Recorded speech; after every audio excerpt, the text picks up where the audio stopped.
Queridos amigos, que alegria, mais uma vez, estarmos diante da TV A Caminho da Luz, com aquele projeto que você já conhece, estudando as obras de André Luiz. Depois de 10 anos, nós estamos revendo essa obra, novos conceitos, novas maneiras de pensar. Quanto mais a gente vai estudando, mais nós vamos abrindo um leque de conhecimento. Tenha certeza que esse vai ficar muito mais ilustrativo do que aquele que nós gravamos há 10 anos atrás. Nosso Lar, essa obra fantástica que nós vamos estudar passo a passo junto de André Luiz. Tudo bem com você, André Luiz? Tudo bem, querido Sérgio, que alegria iniciarmos a regravação deste estudo, relembrando que a TV A Caminho da Luz está indo para 13 anos no ar, agora em 2022. E é interessante que nesse período de 12, 13 anos que a TV existe, o estudo do livro Nosso Lar é o estudo mais visitado em termos de visualizações. E esperamos que esta regravação, com uma melhoria na edição e uma melhoria na apresentação, possa levar a você que nos acompanha informações, um estudo, e rogamos aos bons espíritos, rogamos a Jesus, rogamos aos cooperadores espirituais do CEPAC, Centro Espírita Perdão, Amor e Caridade, que nos envolvam em mais este estudo. Primeiro capítulo, nas zonas inferiores. Eu guardava a impressão de haver perdido a ideia de tempo. A noção de espaço esvaíra-se-me de há muito. Estava convicto de não mais pertencer ao número dos encarnados no mundo e, no entanto, meus pulmões respiravam a longos haustos. Aqui nós começamos a ver que a sensação no perispírito é a mesma quando estamos de posse do corpo fisiológico. O perispírito, ele não deixa de ser um corpo, porém mais sutilizado do que o perispírito. Se convencionou a dizer no Espiritismo que nós temos 3 corpos quando estamos encarnados: o espírito, o perispírito e o corpo físico. Mas Chico Xavier dizia que nós temos 7 corpos espirituais.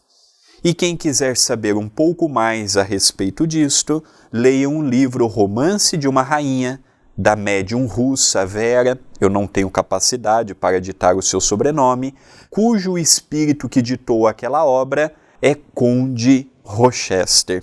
E ali nós vamos perceber um pouco do que estamos vendo aqui. Eu tinha a impressão de que havia desencarnado, mas o meu pulmão respirava. O meu pulmão arfava aquele ar, comprimia, soltava. Ele diz aqui também, eu respirava longos haustos. Ele vai mencionar ainda nesse capítulo, eu sentia sede, eu sentia fome, a minha barba crescia, a minha roupa envelhecia, mostrando para todos nós que a vida no mundo espiritual não é apenas pensamento, como muitos espíritas apregoam, não? Que vida no mundo espiritual não é apenas a ilusão pensei e realiza, não.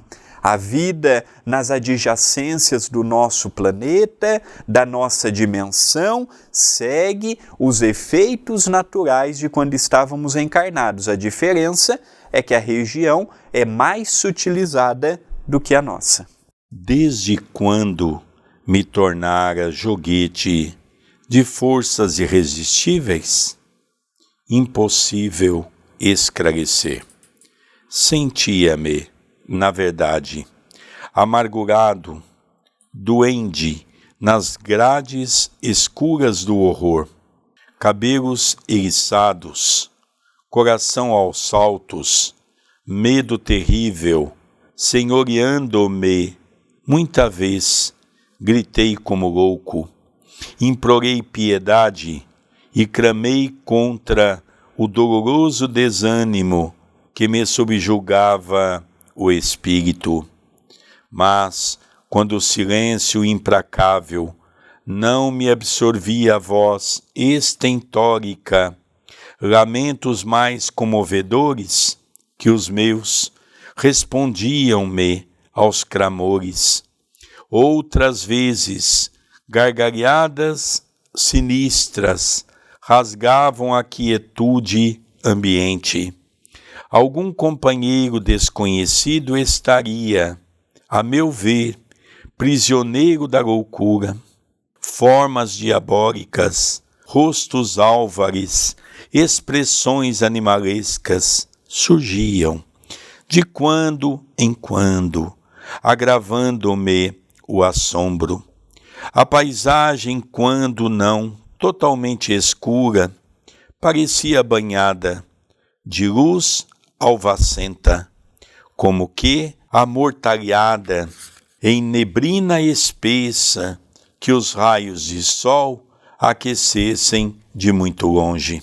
Então aqui ele começa a descrever um pouquinho que ele vai percebendo que o seu corpo começa a ter alguma transformação. Os cabelos começam a crescer, como ele mesmo diz aqui. Ele começa a perceber que o lugar que ele está é um lugar horrendo, onde ele tem dificuldades de narrar. Ele fala um pouquinho também sobre a condição de que vozes, risos estentóricos, ele começava a ver imagens diabólicas de pessoas e aquilo o assustava muito.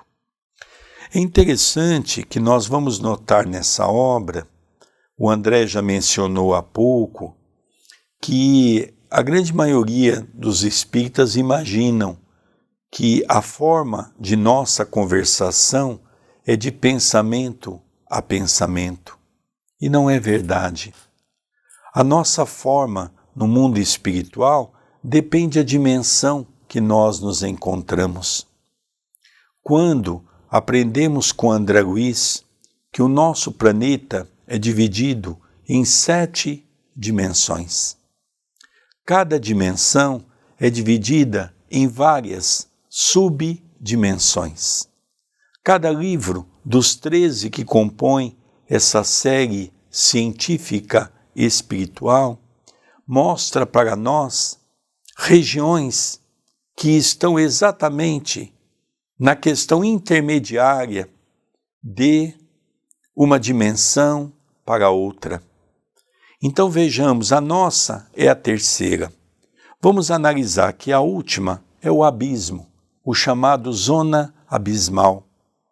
Depois nós temos a segunda, de baixo para cima, que é as trevas.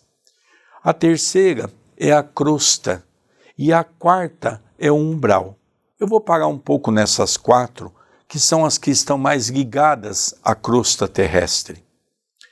Então os espíritos que estão nessas 4 dimensões são quase que semi-materiais. Tirando a crosta, que é material, as outras é semi-material. O perispírito é tão grosseiro, mas tão grosseiro, que é o que o Chico dizia, que cada 4 espíritos que morrem, 3 não sabem. Isso demonstra que a morte é algo desconhecido por todos nós.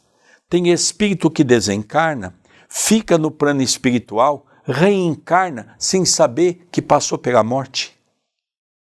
Então André Luiz vem descrever que ele acompanhava tudo isso lhe assustava. O que ele está vivendo é aquilo que Allan Kardec vem nos ensinar em O Livro dos Espíritos, e também fala no Livro dos Médiuns, o mundo de erraticidade, que é muito comum. Todos nós passamos por esse mundo depois do desencarne. Dando continuidade, e a estranha viagem prosseguia. Com que fim? Quem o poderia dizer? Apenas sabia que fugia sempre. O medo me impelia de roldão, onde o lar, a esposa, os filhos, perdera toda a noção de rumo. O receio do ignoto e o pavor da treva absorviam-me todas as faculdades de raciocínio. Logo que me desprendera dos últimos laços físicos em pleno sepulcro.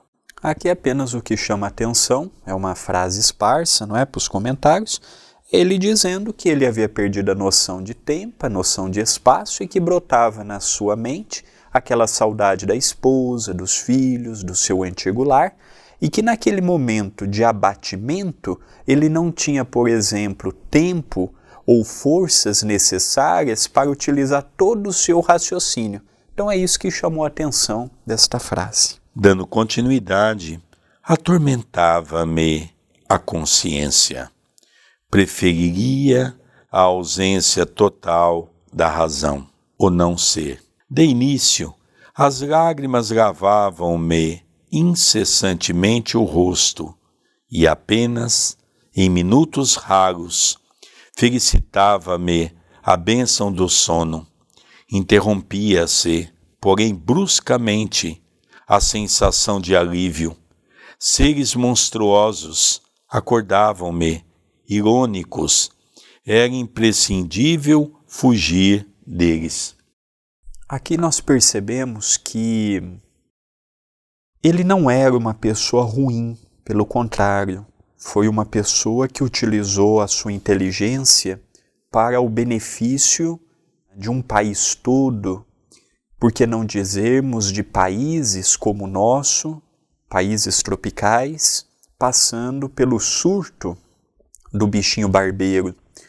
Eu percebo que André Luiz, ele narra para todos nós que a falta de fé, o problema dele foi a falta de cultivar uma prece, uma fé, um pensamento mais positivo. Era uma pessoa muito envolvida com os assuntos políticos da época, muito enraizado no materialismo da época. E ele conta que no mundo espiritual, por ele não ter este intercâmbio mais tênue com a espiritualidade amiga, era muito comum que neste momento da sua narrativa ele estivesse com a sua consciência arremetendo a esses monstros que ele próprio havia aberto a porta para que eles rondassem o seu ser. Então eram pessoas pavorosas, que o amedrontavam, que feriam a sua suscetibilidade, espíritos totalmente em formas defeituosas, monstruosas, diformes daquelas que nós estamos habituados a vermos no dia a dia. O que André Luiz está passando é um umbral muito bom. Se nós, ao desencarnarmos, formos para uma região desta, estamos muito bem, porque André Luiz nos conta regiões abismais, regiões trevosas e regiões umbralinas mais densas, em que o choro e o ranger de dentes, agora utilizando expressões demasiadamente do Novo Testamento, onde o choro e o ranger de dentes é mais intenso, é mais acentuado. André Luiz estava assim num momento de tristeza, de amargura, não sabia o que acontecia, mas era uma região ainda das menos piores. É interessante quando ele faz o comentário dessa frase, atormentava-me a consciência, preferiria a ausência total da razão.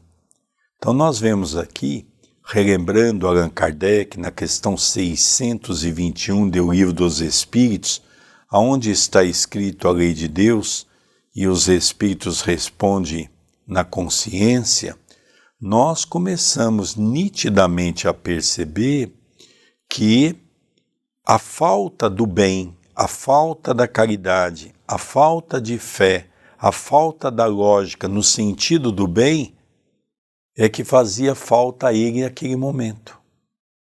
Porque ele era um homem cientista, usava altamente só a razão, mas ele não usava a emoção. Então ele começou a se deparar com um lugar onde ele não havia se preparado para estar. E isso trouxe a ele um choque. É importante nós notarmos isso porque todos nós precisamos nos preparar para o desencarne. É isso que André Luiz vem fazer, esse convite para nós. Preparar para a morte significa preparar com a fé, preparar com o bom senso, procurarmos a caridade como instrumento de nossos corações. Ele era uma presa muito fácil, por ser uma criatura intelectualizada, como o André já mencionou, gostar das questões políticas, não tinha a fé como centro de força da sua condição básica. Isso fez com que ele pudesse ficar na mão desses espíritos que acabaram usufruindo da sua energia. Quase todas as criaturas que chegam no mundo espiritual dessa maneira passam por aquilo que ele mesmo vai chamar, um pouco mais à frente, em outras obras, de vampirismo. Ele foi sugado as suas energias por esses seres monstruosos que usam desse expediente para continuar a trabalhar no campo do mal aqui na Terra. Dando continuidade, reconhecia agora a esfera diferente a erguer-se da poária do mundo e, todavia, era tarde. Pensamentos angustiosos atritavam-me o cérebro. Mal delineava projetos de solução. Incidentes numerosos impeliam-me a considerações estonteantes. Em momento algum, o problema religioso surgiu tão profundo a meus olhos. Os princípios puramente filosóficos, políticos e científicos figuravam-se-me agora extremamente secundários para a vida humana. Significavam, a meu ver, valioso patrimônio nos planos da terra, mas urgia reconhecer que a humanidade não se constitui de gerações transitórias, e sim de espíritos eternos, a caminho de gloriosa destinação. Verificava que alguma coisa permanece acima de toda cogitação meramente intelectual. Esse algo é a fé, manifestação divina ao homem. Semelhante análise surgia, contudo, tardiamente. De fato, conhecia as letras do Velho Testamento e muita vez folheara o Evangelho. Entretanto, era forçoso reconhecer que nunca procurara as letras sagradas com a luz do coração. Identificava-as através da crítica de escritores menos afeitos ao sentimento e à consciência, ou em pleno desacordo com as verdades essenciais. Noutras ocasiões, interpretava-as com o sacerdócio organizado, sem sair jamais do círculo de contradições onde estacionara voluntariamente. Aqui nós percebemos que André Luiz, ele aprendeu com os bons espíritos a reconhecer os seus erros. Para mim, nosso lar pode ser visto sob vários ângulos. Um deles, em alguns momentos, uma autobiografia. Ele contando os seus próprios dramas.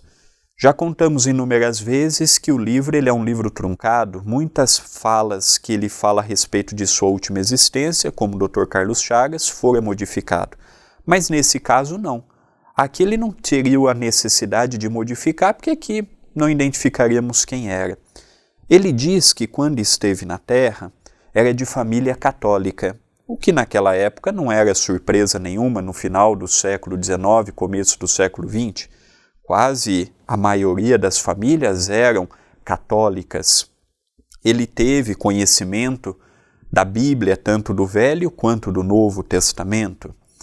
E pela sua profissão, pela sua vocação científica, pelo seu estudo acadêmico, ele olhava a religião, mas ele olhava muito pelo viés daquele sacerdócio organizado, que não podia perguntar, não podia indagar, não podia comentar.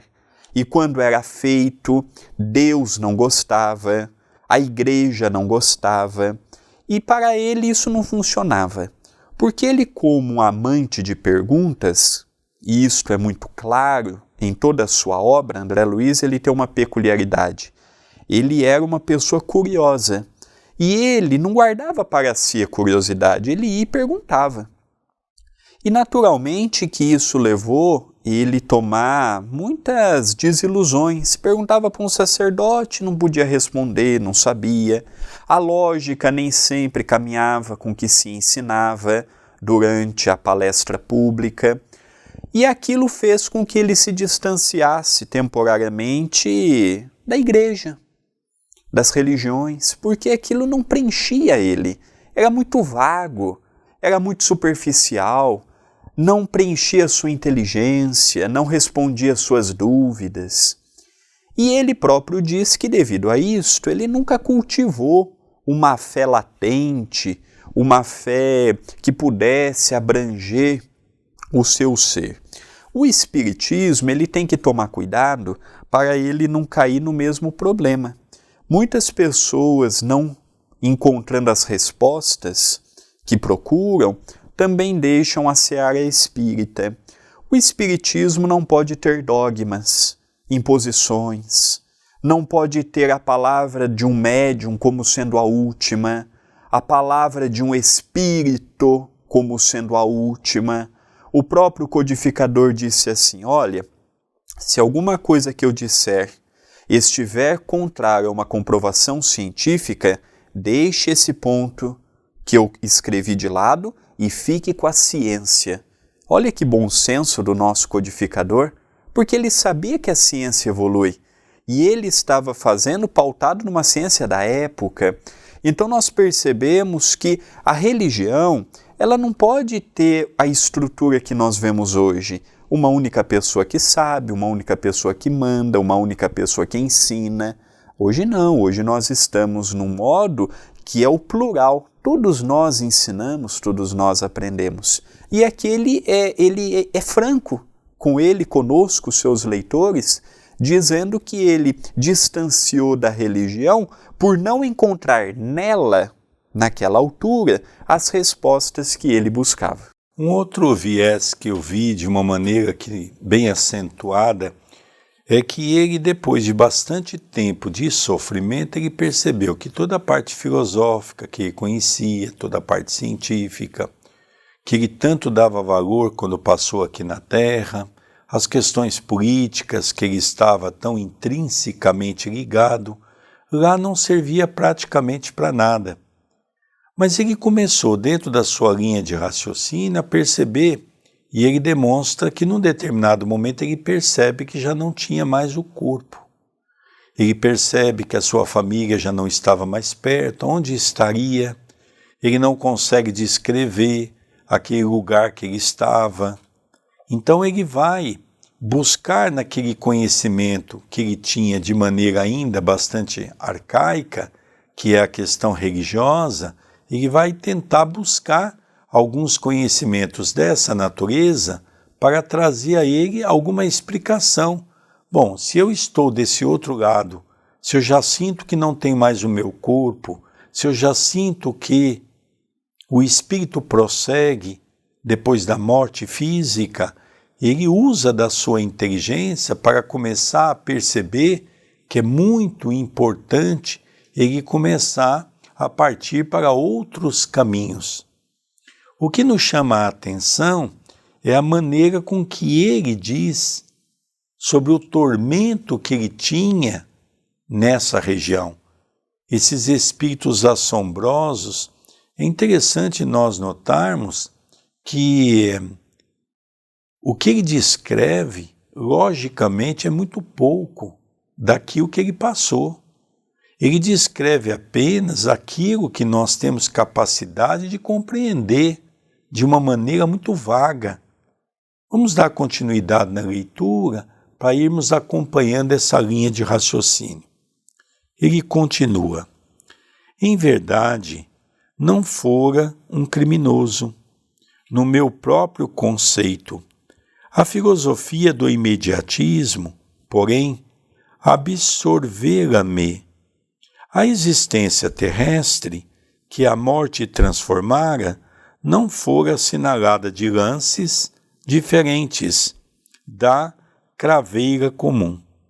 Filho de pais, talvez excessivamente generosos, conquistara meus títulos universitários, sem maior sacrifício, compartilhara os vícios da mocidade do meu tempo, organizara o lar, conseguira filhos, perseguira situações estáveis que garantissem a tranquilidade econômica do meu grupo familiar.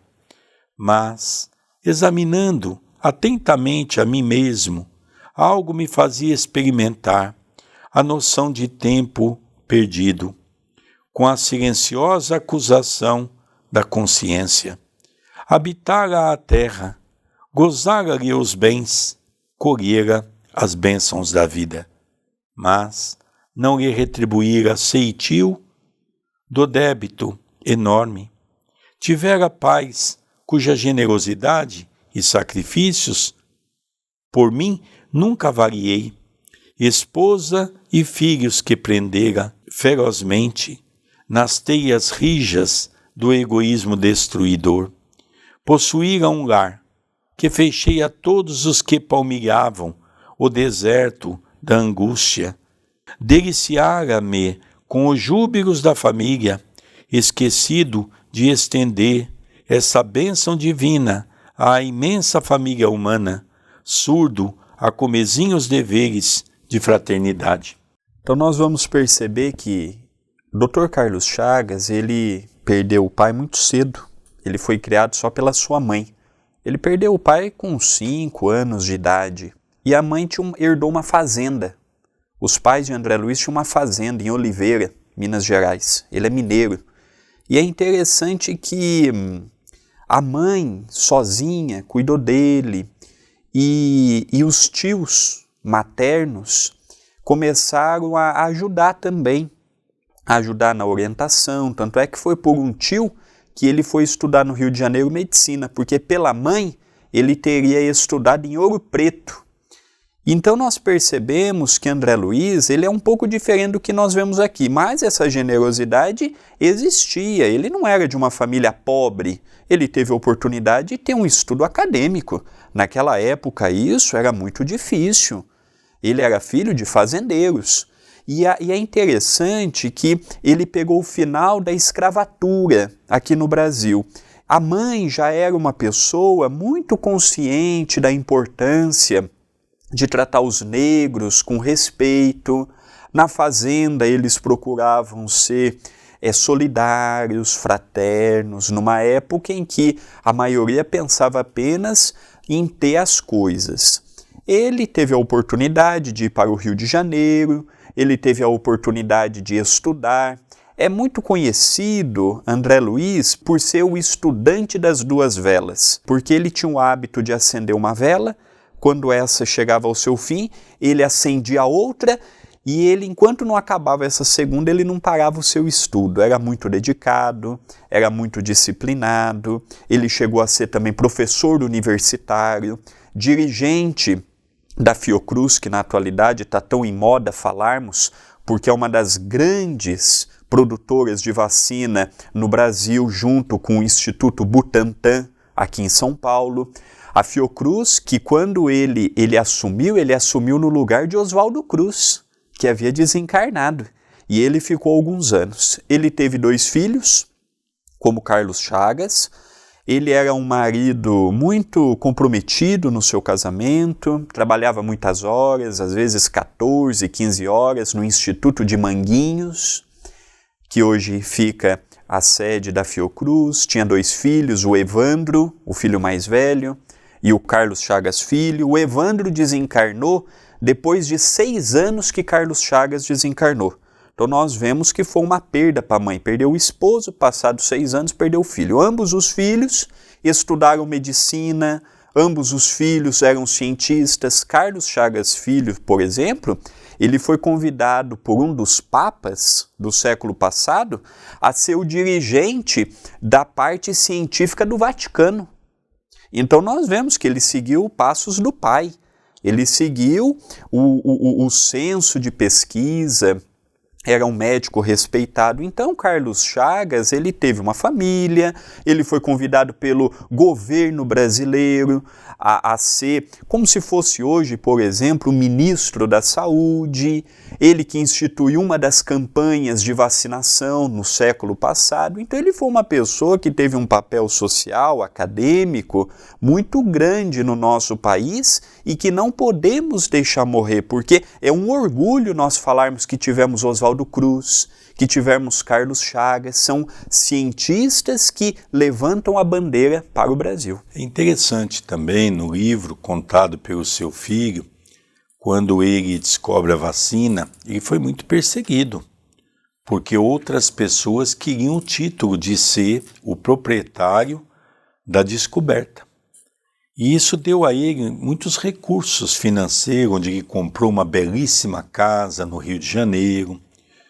E o filho conta que os grandes personagens científicos do mundo todo vinham para o Brasil e ficavam na casa dele. Há uma foto, por exemplo, dele recebendo a visita de Einstein. Quando Einstein esteve no Brasil e foi visitar o Rio de Janeiro, a capital do Brasil até então, e tem uma foto, Carlos Chagas, o Einstein, outros eminentes cientistas, fora as homenagens que ele recebeu em Portugal, na França, na Itália, na Espanha, na Inglaterra. Ele tinha títulos honorários em grandes faculdades mundo afora. E todo esse pessoal vinha para o Brasil e ficava sediado na casa dele. Era uma casa enorme que eles tinham ali no Rio de Janeiro. Então o que ele está contando para nós, e isso foi com que fez com que nós mudássemos esse projeto de novamente gravar o projeto do livro Nosso Lar, é porque hoje nós temos muito mais informações que explica o porquê de todo esse sofrimento que nós acabamos de ler.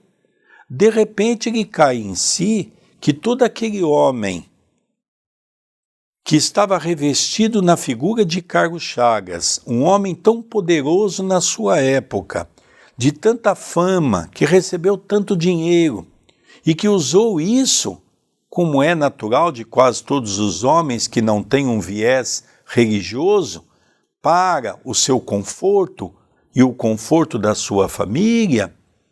Isso fez com que ele chegasse no mundo espiritual como um mendigo, ou seja, uma pobreza extrema na questão espiritual.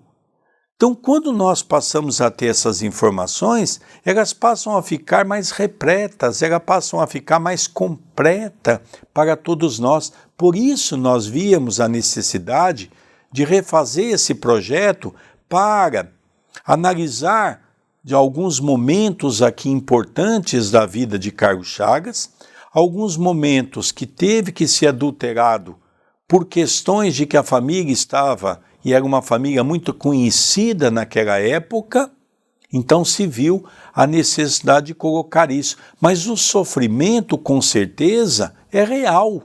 Ele sofreu porque ele mesmo conta que ele tinha muita ligação com os vícios, ele fumava, ele bebia, ele tinha uma vida de comer fartamente. Ele mesmo conta, o filho conta isso para nós, e exatamente ele vem decifrar tudo isso na obra, né, André Luiz?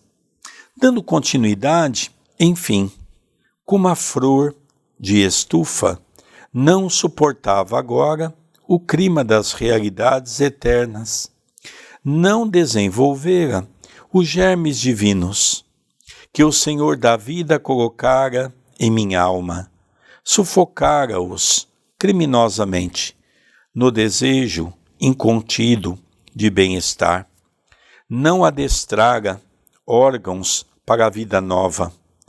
Era justo, pois, que aí despertasse à maneira de aleijado que, restituído ao rio infinito da eternidade, não pudesse acompanhar, senão compulsoriamente, a carreira incessante das águas, ou como mendigo infeliz que, exausto, em pleno deserto, perambula à mercê de impetuosos tufões.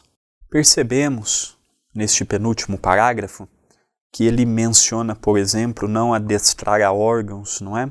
Não preparar para a vida nova. Preparamos muito para a vida atual. Vivemos intensamente o hoje e esquecemos de viver o hoje já com a cabeça no amanhã. Eu vejo muitos espíritas, por exemplo, com medo da morte. Muitas pessoas me perguntam: André, você tem medo da morte? Eu falo não. E todos os dias eu já preparo se amanhã eu for convidado a morrer. Minha esposa tem que continuar a jornada dela. Meus familiares têm que continuar a jornada deles. E se eu for convidado para o mundo espiritual, eu tenho que estar pronta. Porque hoje eu posso ser jovem, mas às vezes no meu projeto reencarnatório não é para passar dos 30 anos. E não podemos ter apego excessivo. O amor caminha conosco onde estamos. Precisamos desapegar um pouco mais dos sentimentos e da posse das pessoas. Isso não é ser frio, isso é ser realista. É nós compreendermos que hoje estamos juntos e daqui a pouco teremos um até breve. O corpo físico é um empréstimo, o nosso nome é um empréstimo, o nosso CPF é um empréstimo, a nossa casa é um empréstimo, o nosso trabalho é um empréstimo. Hoje eu estou gravando. Amanhã, se eu não estiver, um outro estará com o nosso querido Sérgio fazendo melhor do que eu. É a vida. Para a vida é o instante.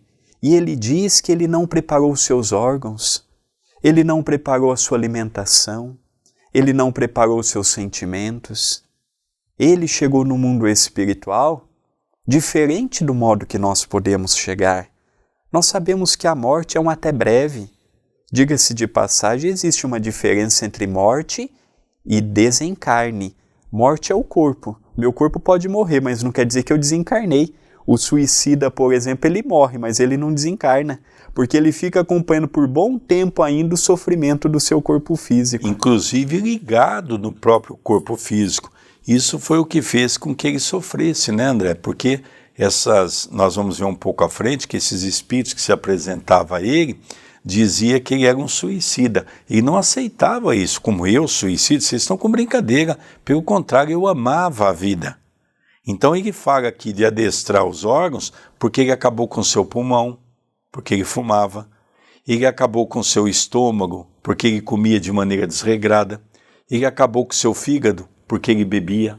Sem dúvida, é uma questão assim que nós precisamos urgentemente também adequar os nossos órgãos.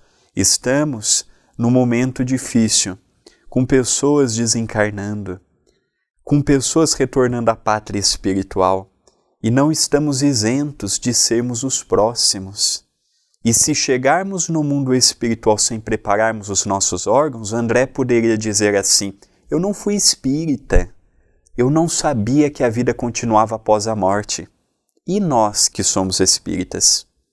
E nós que ouvimos e lemos o que estamos lendo? Não vamos ter esta justificativa. Portanto, nós precisamos urgentemente adequarmos os nossos órgãos para no amanhã nós sermos convidados a uma nova região espiritual. Encerra André Luiz dizendo: ó amigos da terra, quantos de vós podereis evitar o caminho da amargura com o preparo dos campos interiores do coração? Acendei vossas luzes antes de atravessar a grande sombra. Buscai a verdade antes que a verdade vos surpreenda. Suai agora para não chorardes depois. Então ele fala: olha, vocês estão tendo uma oportunidade que eu não tive. Vocês estão tendo a oportunidade de ouvir sobre o mundo espiritual, de ler sobre o mundo espiritual, de interagir com o mundo espiritual. Eu não tive essa oportunidade. Vocês podem pular esta etapa que eu estou pulando, mas hoje nós vemos tanta vaidade, nós vemos hoje tanta briga por protagonismo, nós vemos hoje tanto modismo dentro do espiritismo, tantas obras que não são sérias, tantos oradores que não são fidedignos a Allan Kardec, que nós possamos retomar as origens, compreender o convite de André Luiz, compreender a proposta de Allan Kardec e sermos aqui na Terra um verdadeiro espírita cristão. André Luiz encerra esse capítulo chamando a atenção de todos nós para que nós não cheguemos no mundo espiritual da maneira com que ele chegou. Ele chegou como mendigo, ele chegou como aquela criatura que estava despreparado para tudo. E assim é a grande maioria dos espíritos que desencarnam, porque a única preocupação na Terra foi com o dinheiro, com os seus bens, com o poder, com a sua família, principalmente nesses momentos da pandemia, que eram momentos que nós estávamos percebendo que a religião estava cada vez mais afastada da criatura humana. E nós nos afastando da religião, nós não tivemos a oportunidade de dar aos nossos filhos uma condição religiosa.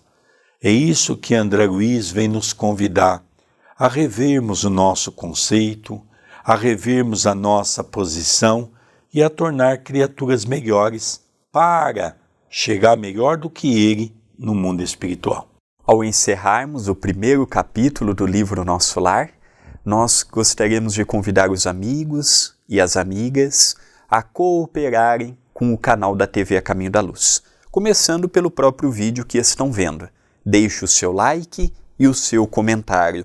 Se você crê que o vídeo é válido, fidedigno com Allan Kardec, com Chico Xavier, com o espírito de André Luiz, pegue o link. Divulgue no Facebook, no Telegram, no WhatsApp, no Instagram, nas suas redes sociais. Leve a mensagem para que outras pessoas possam estudar conosco. Convidamos também a se inscreverem no canal da TV A Caminho da Luz. E o canal também disponibiliza o Seja Membro. O canal é um dos braços que compõe o CEPAC, Centro Espírita Perdão, Amor e Caridade. Ao se tornar membro do canal, você escolherá o valor que fica bom para você e o período que você puder nos ajudar. Estará fazendo a diferença nas atividades assistenciais que possuímos em Itapira. Pedimos também que entre em contato conosco. Mande sua dúvida, sua sugestão, seu comentário através do WhatsApp 19 997 782794 ou pelo canal no Telegram Divulgando Espiritismo.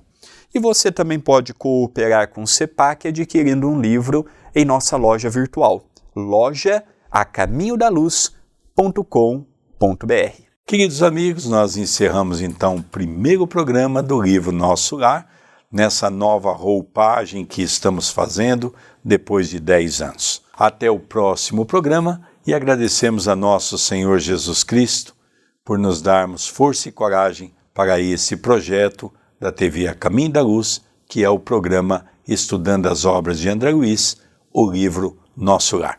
Um beijo no seu coração. Votos de muita paz, de muita luz e até o próximo programa.